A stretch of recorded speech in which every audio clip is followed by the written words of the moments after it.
Boa noite, ouvinte do Gato da Madrugada. Espero que você esteja bem. E caso não esteja, que esse vídeo possa te ajudar de alguma forma.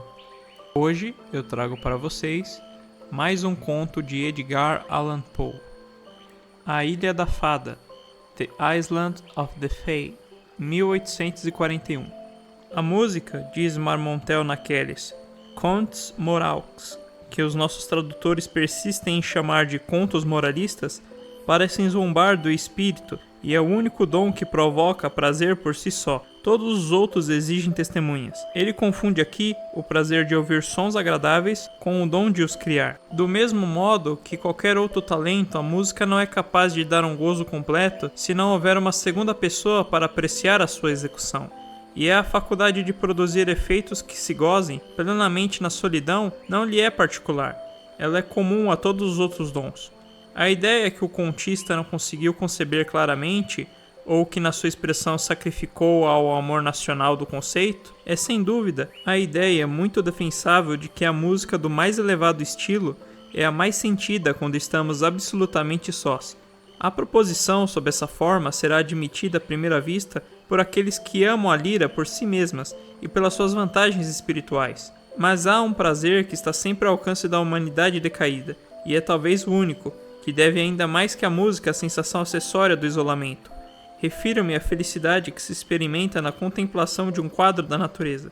Na verdade, o homem que pretende contemplar na frente a glória de Deus na terra deve contemplar essa glória na solidão. Para mim, pelo menos, a presença não apenas da vida humana, mas da vida sob qualquer outra forma, como a dos seres verdejantes que crescem no solo e não têm voz, é um opróbrio para a paisagem. Ela está em guerra com o gênio do cenário.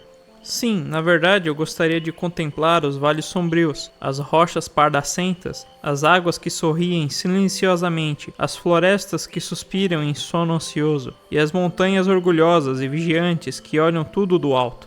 Gosto de contemplar essas coisas pelo que elas são, membros gigantescos de um imenso todo, animado e sensível, um todo cuja forma, a da esfera, é a mais perfeita e a mais compreensível de todas as formas, cuja rota se faz companhia de outros planetas, cuja serva dócil é a lua, cujo senhor mediatizado é o sol, cuja vida é a eternidade, cujo pensamento é o de um Deus, a fruição da qual é o conhecimento, cujos destinos se perdem na imensidade.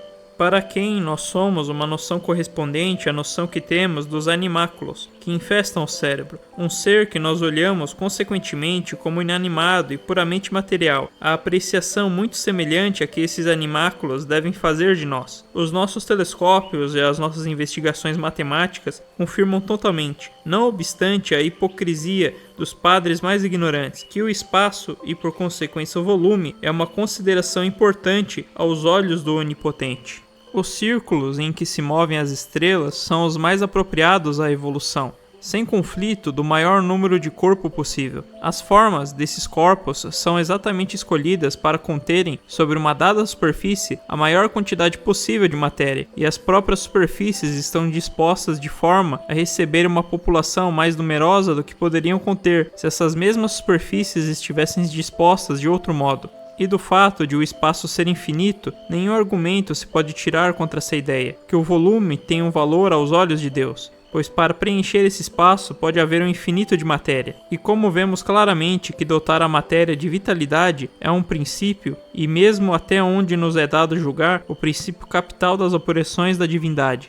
Será lógico supô-lo confinado na ordem de pequenez, onde ele nos revela diariamente e excluí-lo das regiões do grandioso? Como nós descobrimos círculos nos círculos, sempre é sem fim, todos nós. Porém, evoluindo à volta de um centro infinitamente distante que é a divindade, não podemos supor analogicamente e da mesma maneira a vida na vida, a menor na maior e todas no espírito divino? Em suma, nós erramos inicialmente por fatuidade, imaginando que o homem, nos seus destinos temporais ou futuros, é perante o universo muito mais importante que o vasto lodo do vale, que ele cultiva e que despreza, e que recusa uma alma pela pouca profunda razão de que não a vê atuar.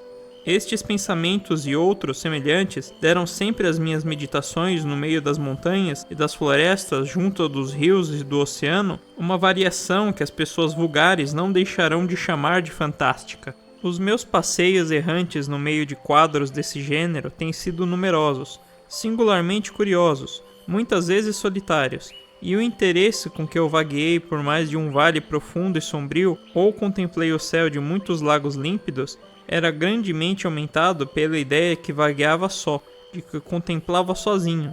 Um francês tagarela, aludindo à bem conhecida obra de Zimmermann, disse: "A solidão é uma bela coisa, mas é necessário alguém para nos dizer que a solidão é uma bela coisa. Como epigrama, é perfeito, mas é necessário. Tal necessidade é uma coisa que não existe." Foi numa das minhas viagens solitárias numa região longínqua, montanhas contornadas por montanhas, meandros de rios melancólicos, lagos sombrios adormecidos, que encontrei um regantinho onde havia uma ilha. Cheguei ali subitamente no mês de junho, o mês da folhagem, e deitei-me no chão sob os ramos de um arbusto odorífero, que me era desconhecido, no intuito de repousar e ao mesmo tempo contemplar o quadro. Reconheci que só daquela maneira o poderia ver bem, tal era o seu ângulo de visão. De todos os lados, exceto a oeste, onde o sol mergulharia dentro em pouco, se erguiam as muralhas verdejantes da floresta. O riozinho, que fazia um cotovelo brusco e assim se furtava subitamente à vista, parecia não conseguir escapar da sua prisão. Diria, porém, que ele era absorvido para leste pela densa verdura das árvores e do lado oposto. Assim me parecia, deitado com o olhar voltado para o céu.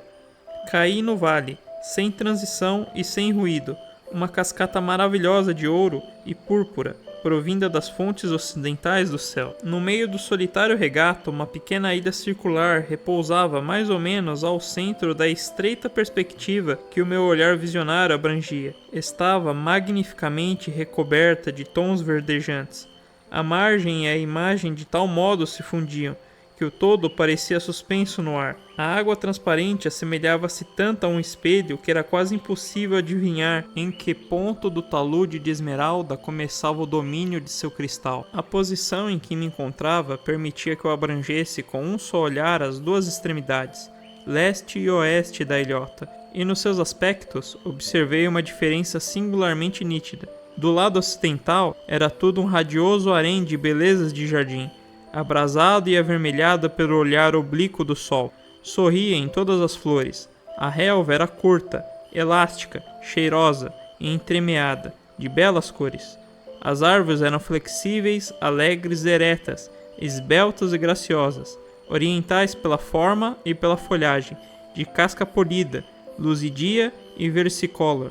Circulava por toda a parte um sentimento profundo de vida e de alegria, e embora no céu não soprasse a menor brisa, tudo, porém, parecia agitado por bandos de borboletas que poderiam tomar, nas suas fugas graciosas, em zigue-zague, como tulipas aladas. O lado leste da ilha estava submerso na mais negra sombra.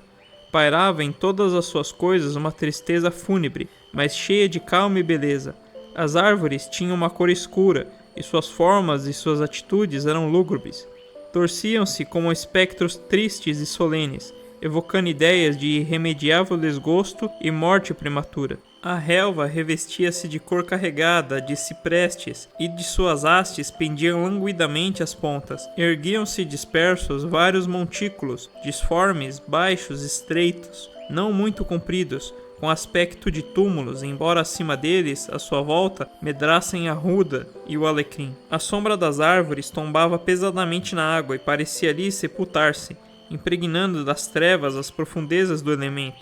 Persuadia-me de cada sombra à medida que o sol descia, se separava contrariada do tronco que lhe dera origem e era absorvida pelo regato, enquanto as sombras nasciam a cada instante das árvores, tomando o lugar que pertencera às suas defuntas irmãs mais velhas. Essa ideia, desde que se apoderou da minha imaginação, excitou-a fortemente e perdi-me logo nos devaneios. Se houve jamais ilha encantada, dizia eu para comigo, é esta, com toda a certeza. É o ponto de encontro de algumas graciosas fadas que sobreviveram à destruição de sua raça, e esses verdes túmulos serão os delas? Findarão elas a sua doce vida da mesma maneira que a humanidade? Ou será pelo contrário a sua morte uma espécie de melancólico definhar? Entregarão elas a sua existência a Deus? pouco a pouco exaurindo-se lentamente a sua substância até a morte, do mesmo modo que as árvores entregam as suas sombras umas após as outras? Aquilo que a árvore que se exaure é para a água que lhe absorve a sombra, torna-se mais negra com a pressa que devora, não poderia a vida da fada ser o mesmo para a morte que a devora?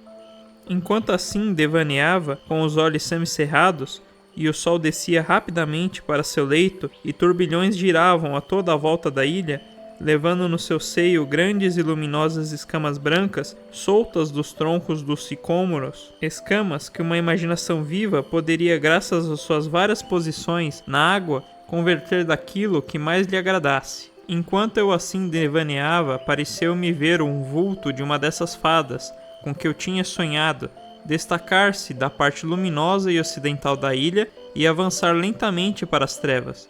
Mantinha-se ereta sobre uma canoa singularmente frágil, que ela movia com um remo fantástico.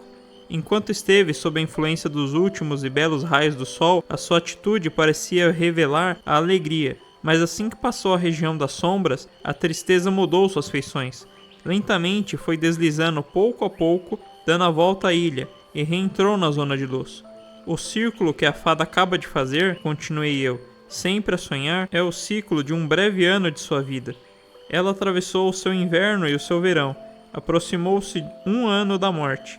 Eu bem vi que quando ela entrava na obscuridade, a sua sombra se separava dela e era tragada pela água escura, tornando a sua negridão ainda mais profunda.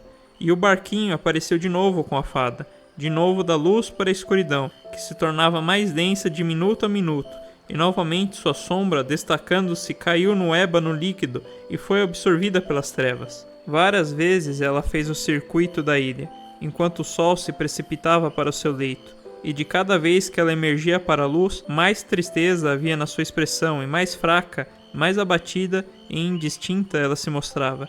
E de cada vez que passava a obscuridade, destacava-se dela um espectro mais escuro, que se submergia numa sombra mais profunda. Mas por fim, quando o sol desapareceu totalmente, a fada, ó pobre inconsolável, agora simplesmente fantasma de si própria, entrou com o seu barco na região do rio de ébano, e se jamais de lá saiu, não posso dizer, pois as trevas tombaram sobre todas as coisas, e eu não tornei a ver a sua encantadora figura.